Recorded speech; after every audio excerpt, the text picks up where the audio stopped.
Os mutantes de nível ômega é o auge de todo o poder dos mutantes. É nessa classificação que se enquadra os personagens mais poderosos que possuem o gene X e alguns, dos personagens mais poderosos de todo o universo da Marvel. Personagens como o próprio Legião, filho do Professor Xavier, que pode destruir o próprio multiverso, ou por exemplo, o Homem de Gelo, que pode tranquilamente causar uma nova era glacial no planeta Terra, e até mesmo o Homem de Gelo consegue congelar o próprio inferno. Só que esses personagens acabam por roubar a atenção da maioria dos mutantes poderosos que não são níveis ômegas, Tem muitos mutantes aí interessantíssimos, com histórias e poderes bem sinistros, só que eles acabam não ganhando tanto destaque assim. Alguns desses mutantes que eu vou listar no vídeo de hoje, cara, eles são tão poderosos que às vezes até mutantes de nível ômega temem esses mutantes. Mas lembrando, apesar desses mutantes de hoje serem poderosos e temidos, eles não são nível ômega. Vamos lá entender um pouquinho sobre a história desses mutantes e quem são eles.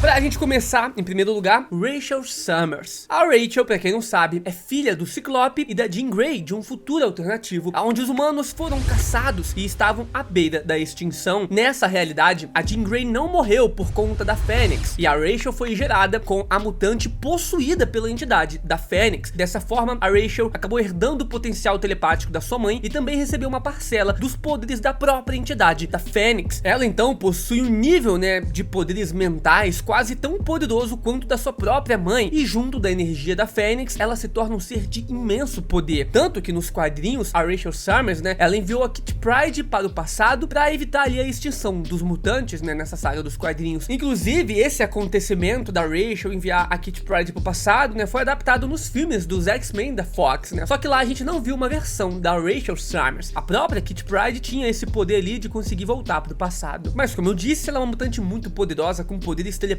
ali no nível da Jean Grey, e ainda tem umas parcelas, dos poderes da Fênix, e também é uma ótima hospedeira pra Fênix. Número 2, temos a mutante Polaris. A Polaris é a filha legítima do mutante Magneto, diferente do Mercúrio ou da Feiticeira Escarlate, que eram meio que adotados. Assim como o seu pai, a Polaris tem a capacidade de manipular o metal, mas até o momento nos quadrinhos ela não atingiu seu verdadeiro potencial. O Magneto, ele teve décadas inteiras para treinar os seus poderes, já a Polaris ainda é um pouco inexperiente, tá aprendendo, tá começando a sua jornada, mas mesmo assim o Magneto já afirmou que a Polaris tem um potencial suficiente para atingir o mesmo nível do que o próprio do Magneto. Se a Polaris pelo menos chegar próximo ao poder do pai, ela já seria capaz de ser uma ameaça planetária. É uma mutante de nível ômega, ou bem próximo a isso. Que nem eu falei, ela é muito poderosa na manipulação dos metais, só que às vezes ela consegue chegar quase no nível do seu pai no quesito de disparar rajadas elétricas, derrubar aviões, criar campos de força e mover cidades inteiras. Mesmo ela não sendo tão forte quanto o seu pai, ela é facilmente uma das mutantes mais fortes abaixo da classificação dos níveis ômegas, pela incrível variedade dos seus poderes. Teremos que esperar um pouquinho para talvez no futuro ela ter um desenvolvimento ainda maior e talvez chegar no nível de mutante nível ômega. Em terceiro lugar, temos a mutante Magia. A Magia conquistou seu título de General de Krakoa e também status de uma das mutantes mais poderosas do universo da Marvel, não só pelos seus poderes mutantes, mas também pelo seu poder mágico. Ela tem a capacidade de criar portais para qualquer lugar, e acidentalmente ela criou um para uma dimensão infernal logo quando despertou seus poderes. Lá nessa dimensão do limbo, ela então aprendeu a controlar a magia e também derrotou o soberano daquela dimensão, se tornando a líder do limbo. Com seus poderes, ela é forte o suficiente para bater de frente com personagens como o próprio Dormammu e também o próprio Doutor Estranho. Em alguns futuros alternativos, a Magia, ela já se tornou a maga suprema da Terra, pegando o lugar ali, o posto do Doutor Estranho. Uma personagem desse calibre não poderia ficar de fora dessa lista, afinal ela é muito poderosa, mas não é nível ômega. Próximo mutante super temido, que não é nível ômega, é o Namor. O Namor é o soberano de Atlântida, parte humano, parte Atlante e parte mutante. Os seus poderes criam pares de asas nos seus pés que permitem ele voar livremente e também bem rápido, porém a sua fisiologia única deu a ele uma força e uma resistência fora do comum. Fora da água, ele vai ficando cada vez mais fraco, mas mesmo assim já bateu de frente com pesos pesados como o Hulk e o Coisa. Dentro da água, ele já derrotou também facilmente facilmente o Homem de Ferro e não levou nenhum dano ao receber os ataques da Capitã Marvel. Em questão de força física, pode ser que ele seja o mutante mais forte dentro dos quadrinhos, superando muitos personagens como o próprio Colossus. E isso porque, já vou adiantar aqui, o Fanático não é um mutante. Muitas pessoas até hoje não sabem, tá? Então quando eu falo de mutante com super força, a gente tem ali o Blob, Colossus e mais alguns.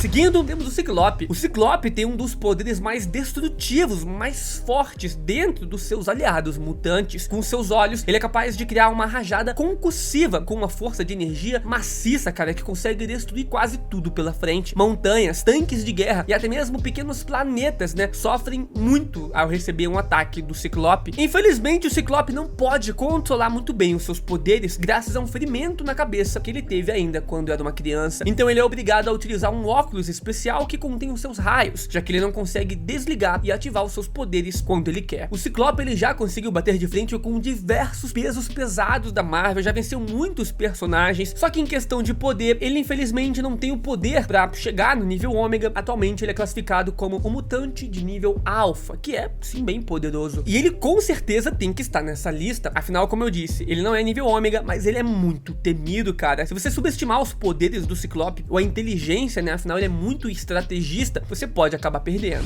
Número 6, o Noturno. O Noturno é um mutante muito querido pelos fãs e ele é um híbrido também. Ele é metade mutante e metade demônio. Ele herdou do seu pai, o Azazel, o poder de se teletransportar, apesar de ser mais fraco do que o seu próprio pai. A fisiologia do Noturno permite com que ele seja mais ágil do que um ser humano normal, e ele é um exímio espadachim e também um dos grandes líderes das equipes mutantes. O Kurt Wagner é um pacifista e raramente demonstra o seu real poder, mas quando ele está muito irritado ou com uma motivação certa, ele já mostrou que pode ser um perigo para qualquer um. Em uma fase onde ele não era tão bonzinho assim nos quadrinhos, ele se teletransportou para dentro de um personagem e explodiu esse personagem. Isso significa que esse tempo todo das suas histórias nos quadrinhos, o Noturno poderia facilmente matar qualquer um dos seus vilões, dos seus inimigos, só que ele não faz porque ele é meio bonzinho, né, por causa da sua moralidade. O Noturno com esse poder mataria muitos mutantes de nível alfa e nível ômega. Não só isso, ele mataria muitos personagens do universo da Marvel, alguns Vingadores, Eternos e etc. Sem contar que ele também poderia jogar um personagem no espaço e voltar pra Terra depois, ou então teletransportar alguém pra dentro do oceano, jogar a pessoa pro sol e várias outras coisas, cara. O Noturno é sinistro e por isso é um dos mutantes mais temidos, mesmo não sendo classificado como mutante de nível ômega. E ó, se você quiser entender melhor a classificação mutante, né, quando eu falo mutante nível delta, mutante nível alfa, nível ômega, é só você conferir meu vídeo completo sobre isso, vou deixar no card aqui em cima. Eu explico todas as classificações, os mutantes que pertencem, né, cada classificação e etc. Assiste lá, tá bem legal. Seguindo, temos uma outra mutante bem legal, a mutante Sina. Sina é a única personagem aqui dessa lista que não tem nenhum super atributo, né, na questão física. Diferente do Namor, ela não é super forte e nem mesmo lança rajadas ópticas como o Ciclope. O seu poder é mais contido e mesmo assim muito poderoso. Ela tem o poder da clarividência. Com essa habilidade, ela quase não foi pro país de Krakoa, já que os líderes mutantes a consideravam uma ameaça grande demais para estar entre os mutantes de Krakoa. A Sina então conseguiu prever que uma guerra contra os Eternos iria começar e graças a isso então os mutantes conseguiram começar uma preparação, né, para não serem pegos desprevenidos. A Sina inclusive conseguiu prever que a Moira só poderia utilizar mais seus poderes de reencarnação umas 9 ou 10 vezes. E aí numa próxima vez ela poderia perder esses poderes e morrer. A Sina é muito perigosa porque ela consegue prever, né, as grandes catástrofes e os grandes acontecimentos. Então com certeza você tem uma mutante com o poder da clarividência contra você, meu irmão, você tem que temer essa mutante, porque senão se você, né, acabar subestimando ela, você vai perder. Em oitavo lugar temos agora o mutante Forge. O Forge tem um dos poderes mutantes mais interessantes dentro da fileira de mutantes nos quadrinhos. A sua mente consegue fazer com que ele monte qualquer equipamento que ele consiga imaginar. Com isso ele já foi capaz de criar máquinas capazes de teletransportar as pessoas para até mesmo realidades alternativas. Ele consegue criar armaduras, armas futurísticas e equipamentos para os X-Men, cara. É algo que ele cria muito facilmente. Inclusive ele foi responsável por fazer com que o cérebro do Professor Xavier ficasse em um tamanho portátil. Esse é o equipamento, né, que o Professor Xavier utiliza para ampliar os seus poderes mutantes e procurar e localizar os mutantes de todo mundo, até mesmo para manipular as mentes dos humanos. O Forge é sinistro, cara. Fora isso, ele também tem treinamento e um grande talento místico e poderia ser tão poderoso quanto a mutante Magia. Só que nos quadrinhos, uma certa vez, ele acidentalmente matou seus aliados ao convocar um exército de demônios. E aí depois ele prometeu nunca mais utilizar essa magia novamente. mas é um personagem muito poderoso. Como eu já expliquei no vídeo, né, de classificação mutante, eu acho que o Forge, ele tem um grande potencial para ser um dos mutantes mais poderosos e até mesmo chegar no nível ômega nesse quesito de poder de criar qualquer coisa, qualquer equipamento tecnológico que ele imaginar. E nem eu falei, ele pode criar uma máquina do tempo para alterar os acontecimentos e mudar toda a história do universo da Marvel. Ele pode viajar entre as realidades, ele pode criar equipamentos poderosos para destruir planetas, destruir as coisas. O cara é muito perigoso. Seguindo também temos a mutante Iska. Iska tem um dos poderes mais inusitados de todos e que tem uma enorme desvantagem, digamos assim. O seu poder é o de nunca perder. Pois é o poder da invencibilidade. Seja ela jogando damas, né, com seus oponentes ou então em uma batalha planetária. Os seus poderes tornam ela impossibilitada de perder, né, independente do combate que ela esteja. Mas como que o poder da invencibilidade teria uma desvantagem? Simples, ela não perder não significa necessariamente que ela vai vencer. Pois é, quando os Eternos atacaram Krakoa, ela foi forçada pelos seus poderes a atrair os mutantes e mudar de lado da batalha. Isso porque, como ela não pode perder, os seus poderes a forçaram a ir para o lado que tinha a maior chance de vencer a guerra naquele momento. Então, apesar de ser um poder mega poderoso, ela tem essa grande desvantagem, né, de forçar ela a atrair os seus aliados. E isso é só um exemplo, né? Se ela tiver numa luta contra o Hulk, por exemplo, talvez ela não consiga ganhar na super força. Então os poderes dela também vão teletransportar ela para um outro lugar, para que ela fique viva. Então é mais o poder da sobrevivência do que o da invencibilidade. Mas aí, qual mutante que não é nível ômega, mas faltou nesse vídeo aqui? Comenta aí algum mutante super poderoso que eu trago uma parte 2 pra vocês. Tem vídeos todos os dias no canal, te espero aqui amanhã.